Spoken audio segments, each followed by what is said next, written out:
నెలకి 50,000 నుండి 60,000 ఆదాయం రన్ టైలర్ యాప్లో ఆర్డర్ కంప్లీట్ చేసి పేమెంట్ పొందండి.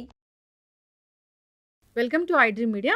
సో జనరల్గా డయాబెటీస్ చాలా మందిని ఇబ్బంది పెడుతూ ఉన్న ప్రాబ్లము. ఎన్ని మందులు వాడినా, సో ఎలాంటి డైట్ తీసుకున్నా కానీ కంట్రోల్లో ఉంటుంది, పూర్తి స్థాయిలో తగ్గట్లేదని చెప్తూ ఉంటారు.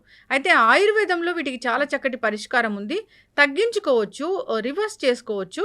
ఇక అయితే ఇప్పుడు మనం HbA1c post blood sugar levels కరెక్ట్గా ఉన్నా కానీ ఫాస్టింగ్ బ్లడ్ షుగర్ అనేది అసలు చాలా మందిలో ఎక్కువగా ఉంటుంది. ఎంత ట్రై చేసినా ఇది తగ్గదు.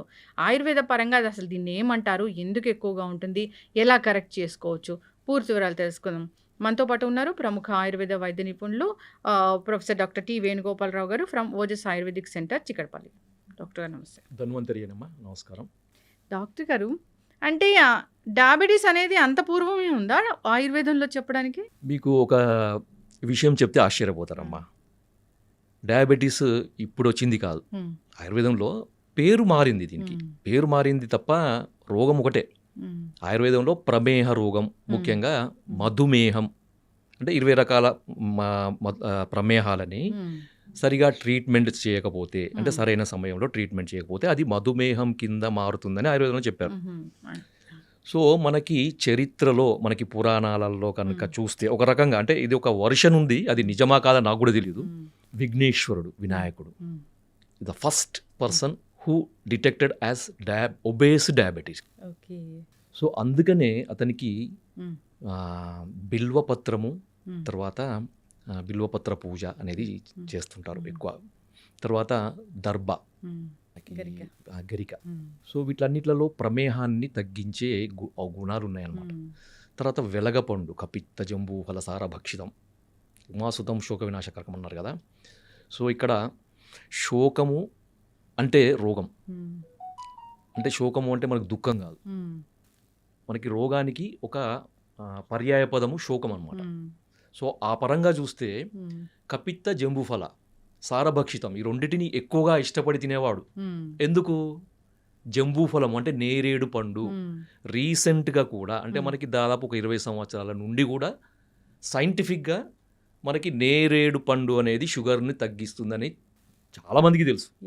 తర్వాత కపిత్త, వెలగపండు గుజ్జు, తర్వాత వెలగపండు ఆకు రసంలో కూడా షుగర్ని తగ్గించే ఔషధ గుణాలు ఉన్నాయని రీసెంట్ రీసెర్చ్లు చాలా చెప్పినాయి. కానీ వాడుకలో తక్కువగా ఉంది. వాడుకలో ఎక్కువగా ఉన్నది ఏంటిది? జంబూఫలం, అంటే నేరేడు గింజల చూర్ణం అన్నమాట. ముఖ్యంగా ఇది డయాబెటీస్లో షుగర్ లెవెల్స్ ఎక్కువగా ఉండడంతో పాటు అతిమూత్రము అంటారు కదా. సో ఫ్రీక్వెంట్ యూరినేషన్ ఉండి షుగర్ లెవెల్స్ ఎక్కువగా ఉండే వాళ్ళలో నేరేడు గింజల యొక్క పొడి ప్రతిరోజు ఉదయం 1 టీ స్పూన్, మధ్యాహ్నం 1 టీ స్పూన్, రాత్రి 1 టీ స్పూన్, తినేకంటే ఒక అర్ధగంట ముందు కనుక తీసుకుంటే అతిమూత్రం చాలా అద్భుతంగా తగ్గుతుంది. ఇది నేను చెప్పింది కాదు, ఇది అనుభవపూర్వకంగా మన పూర్వీకులు చెప్పింది, ప్లస్ మన గ్రంథాల్లో నిక్షిప్తం చేయబడింది. సో అంత అద్భుతమైనది. ఇంకొకటి నేరేడు యొక్క ఈ గింజల చూర్ణమే కాకుండా దాని దాని యొక్క బెరడు పొడిని కూడా వాడతారు అన్నమాట కొంతమంది. సో ఆ బెరడు పొడి కూడా ఈ షుగర్ని కంట్రోల్ చేసే యాక్టివిటీ ఉంది. అందుకని ఏంటంటే మనకి చరిత్రలో, మనకి పురాణాలలో ఒబేస్ డయాబెటిక్ మన విఘ్నేశ్వరుడు అనమాట. సో మనకి పురాణాలు, అందుకనే మనకి ఎక్కువగా పూజలో వాడే వింశతి పత్రాలు అంటారు కదా. వింశతి పత్రాలు, మనకి వింశతి పత్ర పూజ మనకు వినాయక చవితి నాడు మనం చేస్తుంటాం. దాంట్లో అర్జున పత్రము, దతుర పత్రము, బిల్వ పత్రము, తర్వాత అర్కపత్రం అని, నిర్గుండి, వేప, ఇలాంటివన్నీ కూడా మనకు చెప్పారనమాట. సో ఇది పెద్ద టాపిక్, దానికి ఒక్కొక్క దానికి ఒక్కొక్క ఇంపార్టెన్స్, అది మనం తర్వాత చెప్పుకోవచ్చు. మనం ఎక్కువగా ఇప్పుడు చూడాల్సింది ఏంటంటే, మీరు అడిగారు కదా ఫాస్టింగ్ బ్లడ్ షుగర్ లెవెల్స్ ఎక్కువ ఉన్న వాళ్ళలో ఏం చేయాలి మరి కదా. సో అలోపతి పరంగా చూస్తే దీనికి రకరకాల కారణాలు వాళ్ళు చెప్తారు. ఎందుకంటే రాత్రిపూట ఎక్కువగా కార్బోహైడ్రేట్స్ ఎక్కువగా ఉండే ఆహార పదార్థాలు తీసుకోవడము, లేదంటే డాన్ ఫినామినా, తర్వాత సోమ్గాయ్ ఫినామినా అని 2 రకాలు చెప్పారు. అది డీటెయిల్గా నేను పోను వాటికి. కానీ ఆయుర్వేద పరంగా ఏం చెప్పారంటే, ఒక రకమైన అజీర్ణము దీనికి కారణము అని ఆయుర్వేదంలో చెప్పారనమాట, ఫాస్టింగ్ బ్లడ్ షుగర్ లెవెల్ పెరగడానికి. ఓకే, మనకి ఆయుర్వేదంలో 4 రకాల అజీర్ణాలు చెప్పారు. అంటే డైజెషన్, అంటే మెటబాలిజంకి సంబంధించిన వ్యాధులని అజీర్ణ వ్యాధులు అంటారనమాట. సో సో దాంట్లో ఆమాజీర్ణము, విదగ్ధాజీర్ణము, విష్టబ్దాజీర్ణము, రసశేషాజీర్ణము అని చెప్పారనమాట. సో ఆమాజీర్ణం అనేది కఫ వ్యాధులకు, విదగ్ధాజీర్ణం అనేది పిత్త వ్యాధులకు, విష్టబ్దాజీర్ణం అనేది వాత వ్యాధులకి మూల కారణంగా ఉంటుంది. సో 4వది రసశేష అజీర్ణం అనమాట. ఈ రసశేష అజీర్ణం అనేది ఫాస్టింగ్ బ్లడ్ షుగర్ లెవెల్స్ పెరగడానికి ఒక రకమైన కారణం. సో ఇది ఆయుర్వేద గ్రంథాల్లో చెప్పినప్పటికీ అది ఒక అంటే పూర్తిగా దాన్ని వివరంగా చెప్పలేదన్నమాట. ఒక సంక్షిప్తంగా చెప్పారు. దాన్ని డీకోడ్ చేయాల్సిన అవసరం ఉంటుంది. సో మా ఎక్స్పీరియన్స్లో మా ఒక టీమ్ ఆఫ్ ఆయుర్వేదిక్ డాక్టర్స్, ఒక సీనియర్ డాక్టర్స్ దీన్ని డీకోడ్ చేసినప్పుడు మనకు అర్థమైందనమాట. సో వేల మంది, దాదాపు రోజుకి ఒక 100 నుంచి 150 మంది డయాబెటిక్ పేషెంట్ని చూసే ఆయుర్వేద వైద్యులు ఉన్నారు మా టీంలో. సో వాళ్ళందరి యొక్క అనుభవంతో, ఏండ్ల ఎత్తరబడి ఉన్న అనుభవంతో, వాళ్ళకున్న హిస్టరీని మనం పూర్తిగా దాన్ని మనము అనలైజ్ చేసినప్పుడు అర్థమైంది ఏంటంటే వాళ్ళందరిలో కామన్గా కనబడే, అంటే ఫాస్టింగ్ బ్లడ్ షుగర్ లెవెల్స్ ఎక్కువగా ఉండే పేషెంట్స్లో కామన్గా కనబడే ఒక ప్రాబ్లము అజీర్ణం. దాంట్లో ఒకటి రసశేషాజీర్ణం. సో ఈ రసశేషాజీర్ణాన్ని కరెక్షన్ చేసినప్పుడు మనము ఫాస్టింగ్ బ్లడ్ షుగర్ లెవెల్స్కి అడిషనల్గా షుగర్ను తగ్గించాల్సిన మందులు వాడే అవసరం లేకుండానే కేవలం మనకి ఇండైరెక్ట్గా ఈ అజీర్ణం తగ్గిస్తే ఆటోమేటిక్గా తగ్గిపోతుంది. సో ఇది ఆయుర్వేదంలో ఉన్న ఒక అద్భుతమైన విశేషం అన్నమాట. ఎస్. సో మనకి రసశేషాజీర్ణం అనేది ఫాస్టింగ్ బ్లడ్ షుగర్ లెవెల్స్ పెరగడానికి నార్మల్గా ఎంత మందులు వాడినా కానీ, ఎంత ప్రయత్నాలు చేసినా కానీ, అది ఆహారం ద్వారా కానీ, మందుల ద్వారా కానీ, ఎక్సర్సైజ్ ద్వారా కానీ ఎన్ని ప్రయత్నాలు చేసినా కానీ తగ్గదు. డాక్టర్లకే ఇంకా విసుగెత్తుతుంది అనమాట, ఏం చేయాలో అర్థం కాదు. చాలామంది నేను చూశాను. సో వాళ్ళ దగ్గర నుంచి ఎటువంటి రెస్పాన్స్ రాక ఆయుర్వేదానికి వచ్చే పేషెంట్స్ చాలామంది ఉంటారు. సార్ మాకు అంతా బాగానే ఉంది, మేము మందులు వాడుతున్నాం, పోస్ట్ లంచ్ బాగానే ఉంది, ఇంత అన్ని బాగానే ఉంటాయి, కానీ ఫాస్టింగ్ బ్లడ్ షుగర్స్ తగ్గకపోవడం వల్ల మాకు దాని యొక్క దుష్ప్రభావాలు కనబడుతున్నాయి సార్. కొంతమందికి 160, 170 వరకు ఉంటాయి. ఎందుకంటే ఫాస్టింగ్ బ్లడ్ షుగర్ లెవెల్స్ 100 వరకు ఉంటే సేఫ్, 125 వరకు ఉంటే మోడరేట్ సేఫ్, 100 ఉంటే పూర్తి సేఫ్, 125 వరకు ఉంటే ఇంకా మోడరేట్ సేఫ్ అనమాట. అది దాటిందంటే ఏంటంటే ఇంకా సేఫ్లో ఉన్నట్టు కాదు. మనం పోస్ట్ లంచ్ ఎంత నార్మల్ ఉన్నప్పటికీ మనకి ఫాస్టింగ్ కూడా అంతే నార్మల్ ఉండాలన్నమాట. కొంతమందికి 170, 180, 200 ఉండే వాళ్ళని కూడా చూసాం. అలాంటి వాళ్ళకి ఈ అజీర్ణానికి ఇచ్చే ట్రీట్మెంట్ వల్ల మనకి అద్భుతమైన ఫలితాలు. సో సార్ మరి మీరు ఇవన్నీ చెప్తున్నారు కదా, మరి మాకు టిప్పు చెప్పలేను సార్, ఇంతసేపు మాకు ఊరిస్తున్నారు, వెయిట్ చేస్తున్నారు కదా. అంటే ఏం లేదమ్మా, దీనికి ఏం చేయండి అంటే దీన్ని పెప్పర్ మిల్క్ అంటారు. పెప్పర్ మిల్క్ మీకు ఈజీ అర్థం కావడానికి, మిరియాల పాలు. అరే మిరియాల పాలా సార్, ఏంటి మీరు అది ఏం చెప్తున్నారు సార్, ఏంటిది? అందరికీ తెలుసు మిరియాల పాలు అంటే, పాలలో మిరియాలు వేసుకుని తాగడం, మిరియాల పొడి వేసుకుని తాగడం సార్. కానీ దానికి ఒక పద్ధతి ఉంటుంది కదా. మామూలుగా ఏదో దగ్గు వచ్చింది, జలుబు వచ్చింది, మిరియాలలో వేసుకుంటా, అది కాదు. మీరు ఏం చేయాలంటే ముందుగా మార్కెట్ నుంచి మిరియాలు తీసుకురండి. ఎందుకంటే దాన్ని మిరియాలని శుద్ధి చేయాలి. శుద్ధి చేయకుండా మందులకు వాడుకోవద్దు. మీరు వంటలలో వాడుకొని మీ ఇష్టం, పర్వాలేదు. కానీ మందులకు వాడేటప్పుడు, అంటే దీని కొరకు వాడుకునేటప్పుడు శుద్ధి చేయాలన్నమాట. శుద్ధి ఎందుకంటే 2 రకాల కారణాలు. ఒకటేమో దాంట్లో అడల్ట్రేషన్స్, మిరియాలలో మనకి ఈ పుప్పొడి గింజలు కూడా కలుపుతారు అనమాట. సో వాటిని తీసేయడానికి. రెండవది ఆ మిరియాలలో ఉండే తీక్ష్ణత్వం అంటారు అన్నమాట. అది దాంట్లో ఒక ఎనర్జీ, హై ఎనర్జీని మనకి నార్మలైజ్ చేయడానికి. కొంతమందికి విదాహి అంటే మంట అదే అంత వస్తుంది కదా, అదంతా నార్మలైజ్ చేయడానికి.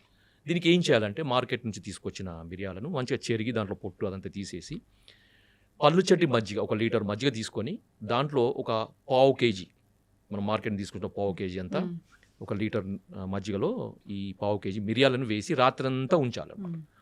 ఉదయం లేచేసరికి ఏమవుతుందంటే మనకి ఆ చచ్చులు కానీ, తర్వాత నాపాలు కానీ, అవన్నీ కూడా మనకి పైకి తేలుతాయి అన్నమాట. సో మంచి పుష్టికరమైనవి, తర్వాత ఔషధ గుణాలు అన్నీ కూడా కిందికి బాటంలో సెటిల్ అవుతాయి. మీరు వాటన్నిటిని మొత్తం పైనుంచి తీసేసి, ఆ మజ్జిగను కూడా తీసేసి, ఆ కింద ఉన్న మిరియాలను మంచిగా తీసి వాటిని వేడి నీళ్ళలో కడగండి. కొంచెం గోరువెచ్చని, మరీ వేడి కాదు, కొంచెం గోరువెచ్చని నీళ్ళలో కడిగేసి ఏం చేయండి అంటే ఆరబెట్టాలన్నమాట. పూర్తిగా దాంట్లో ఉండే మాయిశ్చర్ అంతా పోయే వరకు ఆరబెట్టేసి కంటైనర్లో వేసుకోండి. వేసుకొని ప్రతిరోజు కూడా 1 కప్పు ఆవు పాలు, తర్వాత 1 కప్పు నీళ్లు, లేదు అంటే 1/2 కప్పు పాలు, తర్వాత 1/2 కప్పు నీళ్లు, దాంట్లో 1/4 టీ స్పూన్ మిరియాలను ఇప్పుడు మనం చేసుకున్నాం, శుద్ధి చేసుకున్నాయి, దాన్ని నలగొట్టాలన్నమాట. పూర్తిగా పొడి చేయొద్దు, మిక్సీలో వేసి తొందరగా కావాలని దాన్ని పొడి చేయొద్దు అనమాట. జస్ట్ మనం జస్ట్ క్రష్ దంచే చేయాలి అంతే.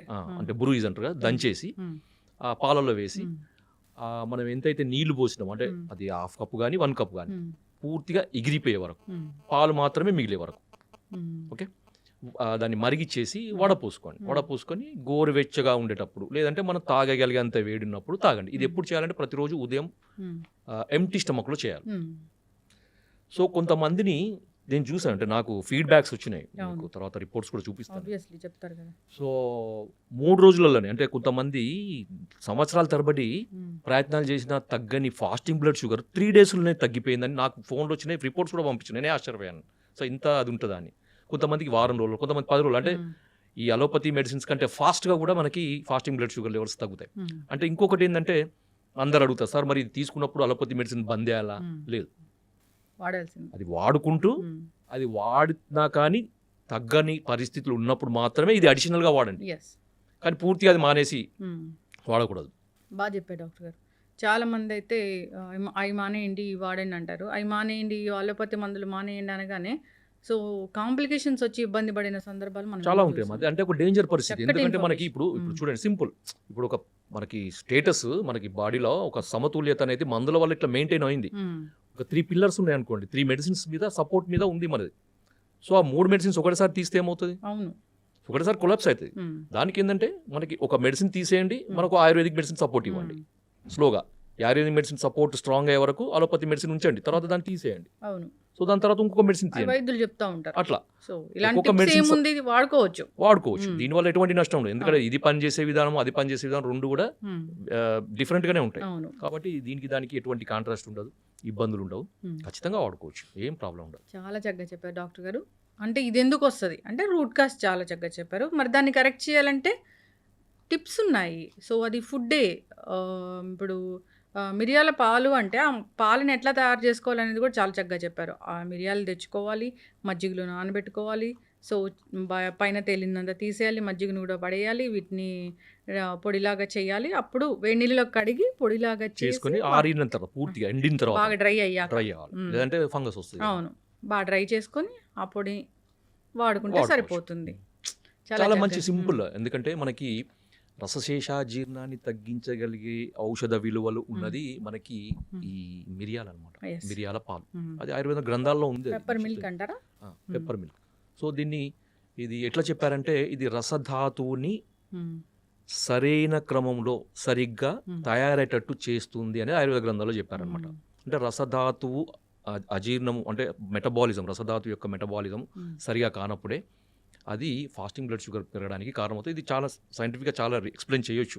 ఇంకొకటి తర్వాత సార్ ఇంకా కొంచెం వీటికి అడిషనల్గా ఇంకేమైనా మెడిసిన్స్ ఉంటాయా? ఇది కాకుండా ఇంకా ఉంటాయి అంటే ఉంటాయి. సో దాంట్లో మనకి ఈ అజీర్ణానికి సంబంధించిన మందులు ఆయుర్వేదంలో చాలా ఉన్నాయి, చాలా అంటే చాలా ఉన్నాయి. అదొక పెద్ద చాప్టరే మనకి ఆయుర్వేదంలో చాలా ఎక్స్ప్లెనేషన్ చెప్పినాడు. ఎందుకంటే సకల రోగాలకి మూల కారణము అజీర్ణమే.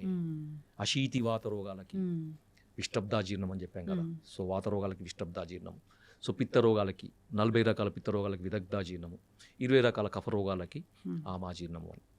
సో ఇది అజీర్ణం అనేది పెద్ద చాప్టర్, దానికి రకరకాల మందులు ఉన్నాయి. ఇప్పుడు మనకి రసశేషాజీర్ణం కానీ ఇతర రకాల అజీర్ణాలు కానీ వాటికి ఒక అద్భుతమైన ఆయుర్వేదంలో మనకి బసవరాజ్యం అనే గ్రంథంలో ఒక మంచి మందు చెప్పారు.